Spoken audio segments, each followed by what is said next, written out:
if we're happy to start a little bit early, but we can. So basically, we're all gathered here today because I'm guessing we all have a blog or we all want a blog. And you can't really have a blog if you don't have the visibility of the blog that you want. So first things first, hello, I'm Annabelle. It's nice to meet you all. I'll tell you a little bit about me. I'm a Crocs lover. I absolutely love Crocs. I have 5 pairs, including Wellington boot Crocs. I would very much like Lightning McQueen Crocs, but they are way too out of my budget. I'm also a tattoo enthusiast, as you can see. I'm covered in them. I also have 2 leg sleeves. But most importantly, and why you're probably here today, is because I'm the marketing manager at Purple Frog Systems and Power BI Sentinel, and also SQL Bits, alongside Kate, who's just sat on the front row. So the main one is, why blog? So before you even start a blog, you need to know the purpose of your blog.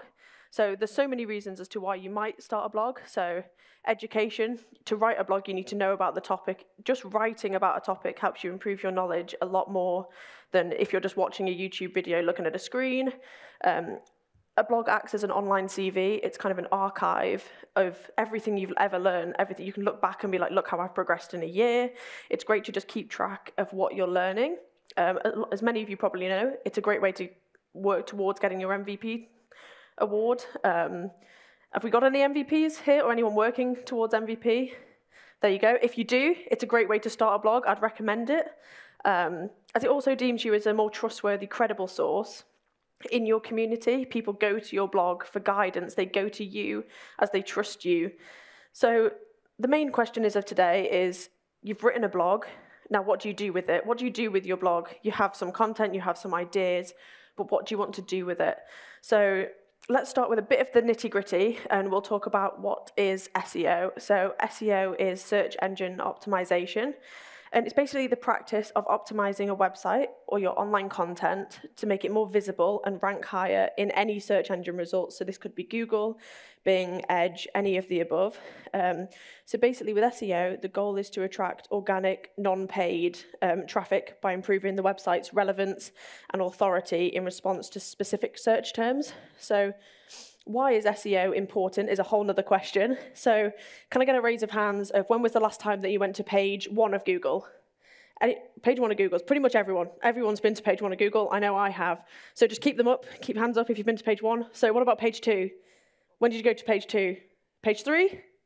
There you go. Lots of hands already. So realistically, you want page 1. And then you've got page 2. That's where most of your traffic stops. If you're not hitting those 2 pages, you've lost everyone. So basically, SEO is important because this increased visibility leads to more organic traffic, which is improved user experience, higher chances of reaching those target audiences. So basically, effectively, SEO enhances your website's online presence, credibility, competitiveness, and just how much traffic you will get to your blog. So how Google works, this is quite a weird way of wording it, but to move up the search terms, we need to be on Google's side. We need Google on our team. So Google has these things called spiders, and I will quote-unquote spiders, as that's not the actual term for them. However, Google spiders crawl the web, and all these well-optimized SEO pages, they add into their index, and that is basically where you search on Google. Google then displays these index terms to basically, when, say you search a term, these index terms of good SEO are all then presented to the stage.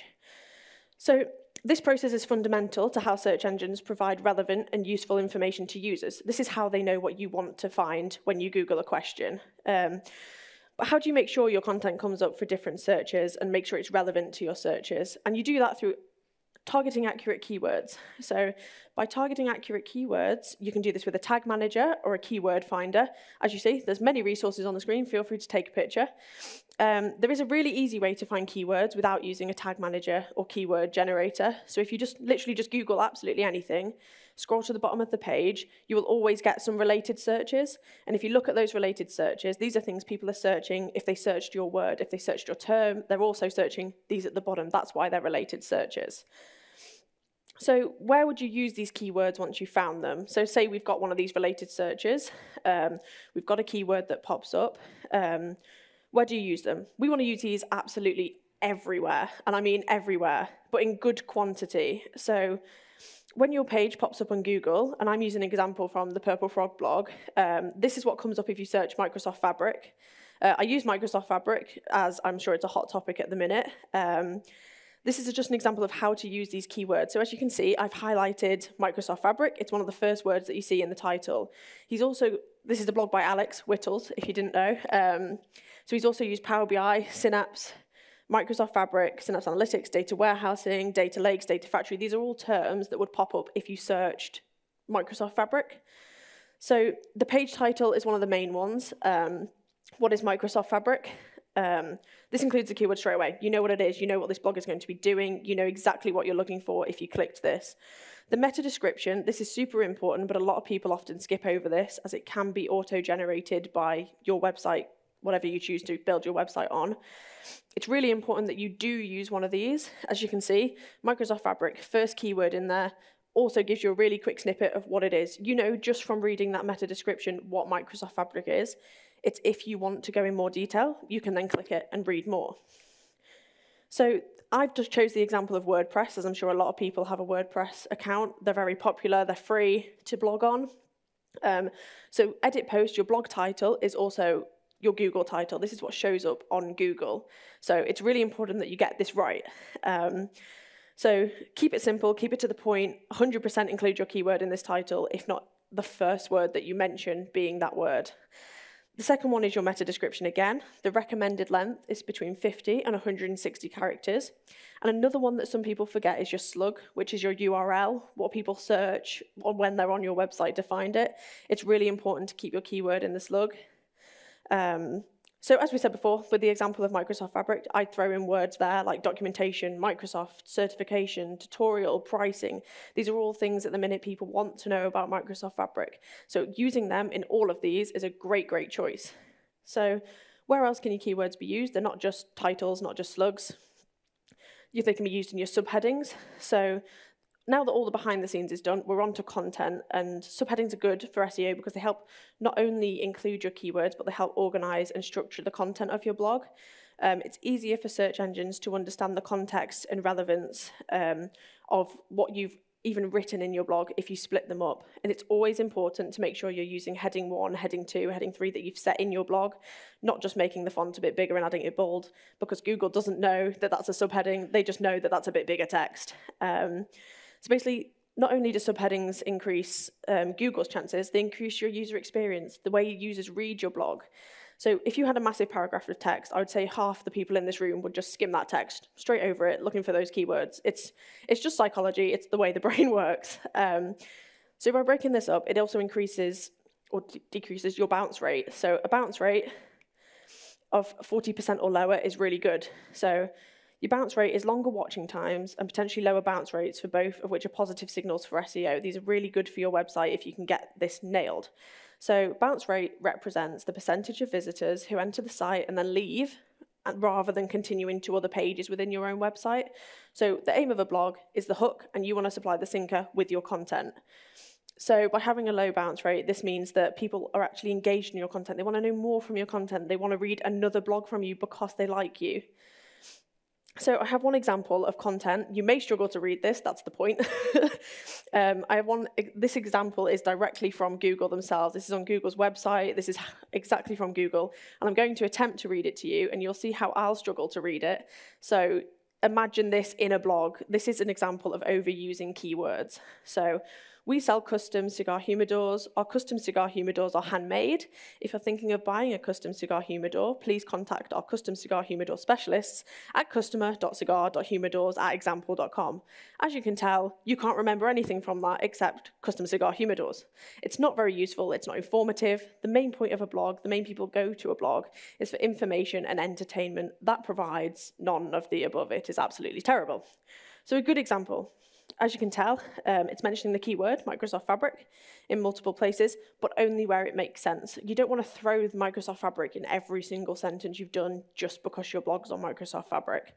So as you can see, there's loads of highlighted words, all completely different, completely separate. So data warehouse, data lake, Power BI, Fabric data warehouse, performance, storage, these are all words people may search with the term Microsoft Fabric.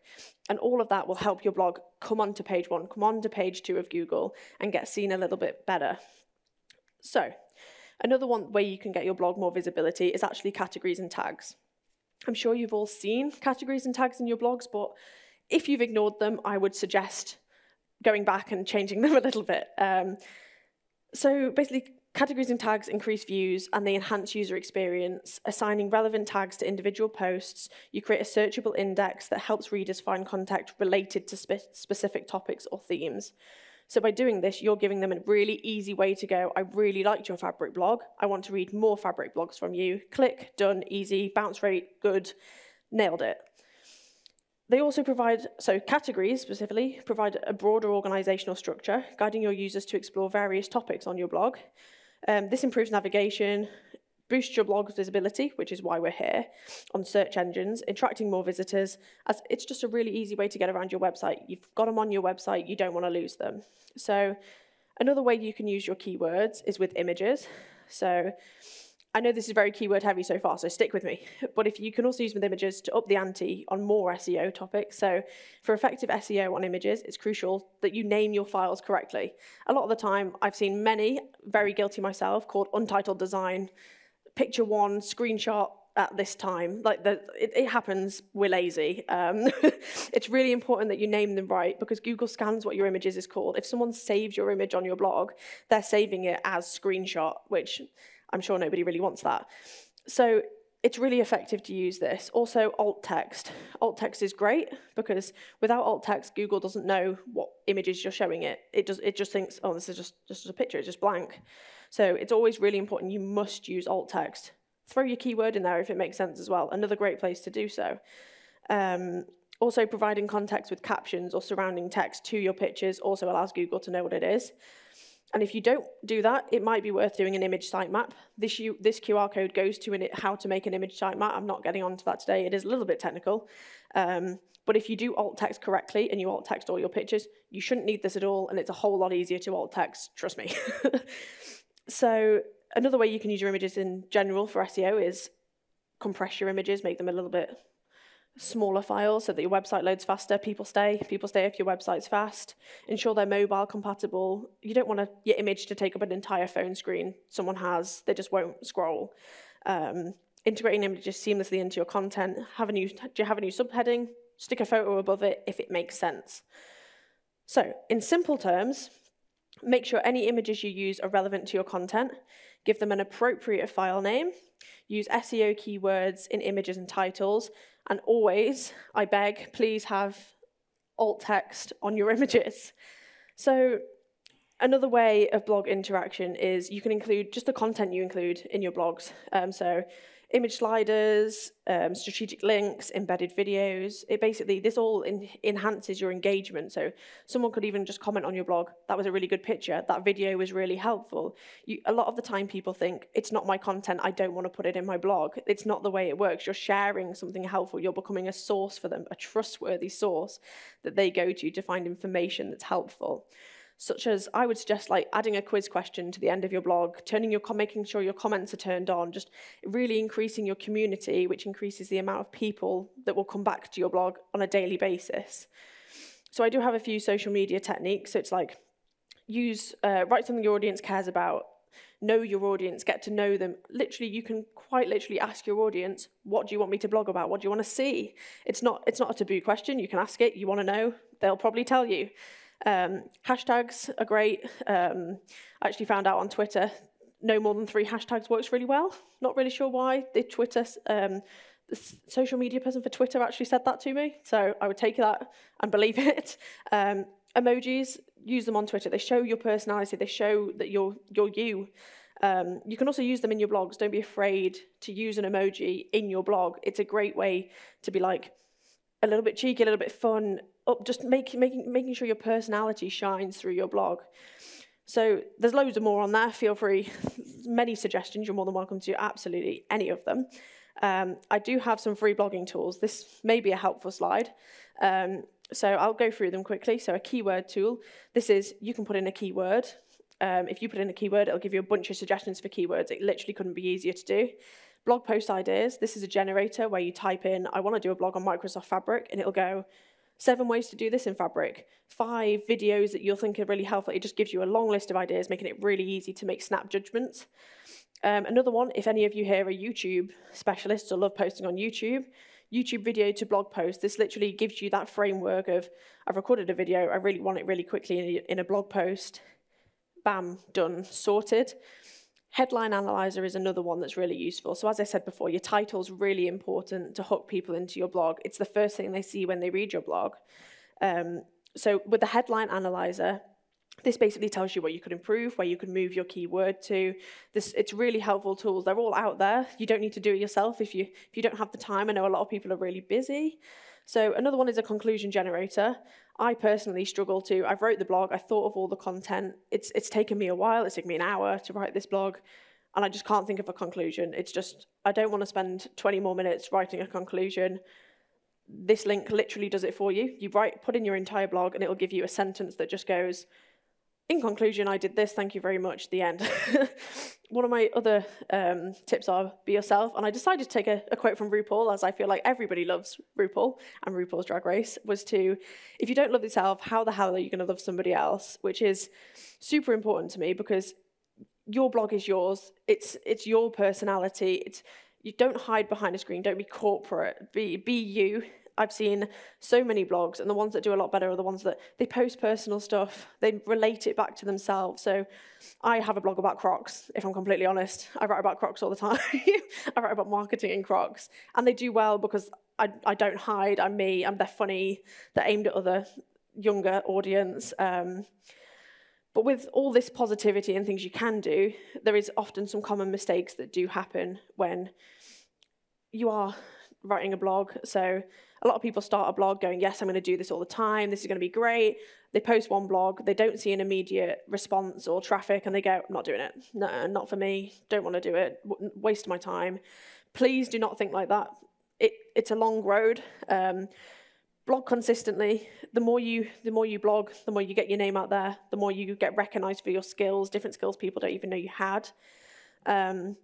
Not promoting your blog on social media is another huge one, absolutely massive, because a lot of people post their blog and go, I don't need to do anything with it, it's just out there in the world, Google will sort it, it's really good, I've done all my SEO correctly, Google will pick it up. But it's also, if Google recognizes people are clicking your links from external sources, it goes, this must be good. People are leaving Twitter to go and see this. People are leaving LinkedIn to go and read this blog. Like, that's a massive thing you're moving from such a popular app to your blog. It should be something you're really proud of, even if you just get 1 or 2 clicks just from these social media posts. So another one that I would just stress is very important is get to know your audience. It's really important to get to know your audience. If you don't know them, you don't know what they want to see. As I said before, just ask. It's not embarrassing to ask. Put a poll on social media. Would you rather have this blog or this blog this week? Are you enjoying the fact I'm including GIFs in my blogs? There's so many things you can just ask. So it takes time. Blogging does take time. Please don't be disheartened. I say start, keep with it, keep going. If anyone wants to share their blogs, I'd love to read them. I can happily feedback on them, which leads me to my thank you very much. You're more than welcome to reach out to me on LinkedIn, Twitter, or at Purple Frog Systems. Absolutely any of them. I will answer any question. I will read a blog if you want me to read a blog. I can give you some advice. I don't mind. I'm open to absolutely anything. Just while I ask for questions, I'd really appreciate it if everyone could please leave some feedback. I am a first-time speaker. This is my first ever session I've ever given on a stage. So I'd really appreciate it if you can give some positive or criticism. I don't mind. I'm open to all, as long as it's constructive. Please don't tell me I'm terrible. But yes, do we have any questions at all? Anyone want to know anything? Anyone want any help? Yes, so the question was, with traffic going to YouTube, what do you kind of do? It's a similar process. I don't know if anyone has a YouTube account, I don't know if you've seen that there's a community button on YouTube. So when you do that, that shares a post a little bit like LinkedIn, and that goes to all of your audience. It notifies everyone that's following you on YouTube. So even that is just a really good place to put your blog. Or you could use the free tool, if I go back a few slides, the YouTube video to blog would be really useful if you only have time to do a YouTube video and not a blog, and you want to prioritize YouTube. Doing that is you've done both in a click. Are there any other questions I can answer at all? Anyone? Oh, there's a few. Yes. Yes, I will. I will happily help absolutely anybody at all with any questions. Yes. That is a really good question. So the question was, how often should I post a new blog as a new blogger? Honestly, it depends on what you're comfortable being consistent with. So don't say you'll post every week if that's too much for you to write. It does take a while to write a good blog post. So if you're comfortable writing a blog every week, if you have the time to write it, do it every week. Just don't make false promises to people. So I would stick with maybe once every 2 weeks, once every 3 weeks, while you're just getting comfortable with it, if that's advice that you think. But honestly, your time frame is completely yours. Don't be pressured by anybody else. I think there was one more question at all. Yes? Yes, so the question was, over time, your blog may change, you may target different people. That's perfectly fine. It's more how you share your content that matters. So as long as you're sticking to the SEO structure, you're doing everything right with the keywords for different audiences per se. As long as you're doing that, then it shouldn't really matter on your audience. It's more just like, say you're posting on LinkedIn, you don't want to post a Power BI post with fabric hashtags. It's more how you position yourself within your community. Or if you want to be known for something else, reach out to another community. There's hashtags like Power BI Family on Twitter, X, whatever. Yes. If you didn't hear that, Alex just had a suggestion. I used his blog throughout this. Alex just had a suggestion to always use the date in your blog so people can tell when your blog was posted. So if there's no other questions, thank you very much for coming today, and I hope you really enjoyed it. Thank you.